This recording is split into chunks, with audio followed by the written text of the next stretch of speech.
Well, to protect Americans against fake news, Facebook is turning to the king purveyors of fake news to decide what's real and what it's not. A list of fact checkers include the very biased ABC News, a network whose star reporter cried on air when the race for the White House was called in favor of Trump.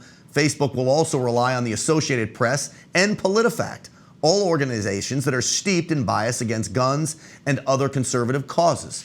Just look at PolitiFact's history of deception. Take Texas Lieutenant Governor Dan Patrick's recent comments on Meet the Press. Quote, "Everywhere citizens carry more guns, crime is less."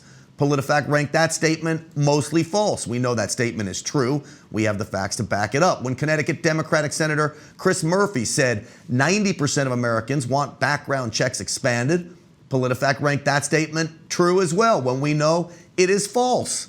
Most polls don't even show the number close to 90%, and some polls show American opposition to expanded background checks, leaving me to believe the whole fake news story may be fake itself. It's looking more and more like a ploy to start censoring pro-gun conservative thinkers without backlash from everyday Americans. Facebook, we are on to you, and yes, we are watching.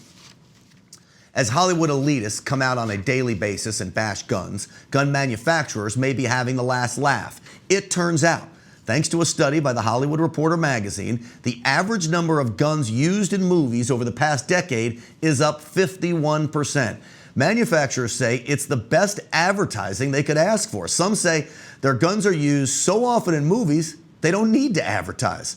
Former Beretta executive Gary Ramey said this: "The movies provide a great opportunity to feature or highlight firearms with different groups of influencers, like the military and law enforcement.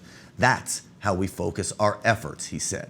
So while Matt Damon and Bradley Cooper continue their anti-gun rants, the guns they use to make millions in their movies is actually making the manufacturers all kinds of money too. If owning and carrying a firearm is a right, why should you have to pay for a license to carry it? I could make a very strong argument that you shouldn't need a permit to carry a firearm. The Constitution grants you that ability without infringement. But if the state is going to mandate a carry permit, you shouldn't have to pay for it. Texas will take up a bill that would do away with the $150 fees to get permitted to carry a firearm in public. But the ultimate goal by many Texas lawmakers is to do away with the permitting process altogether. The constitutional carry movement gets stronger and stronger.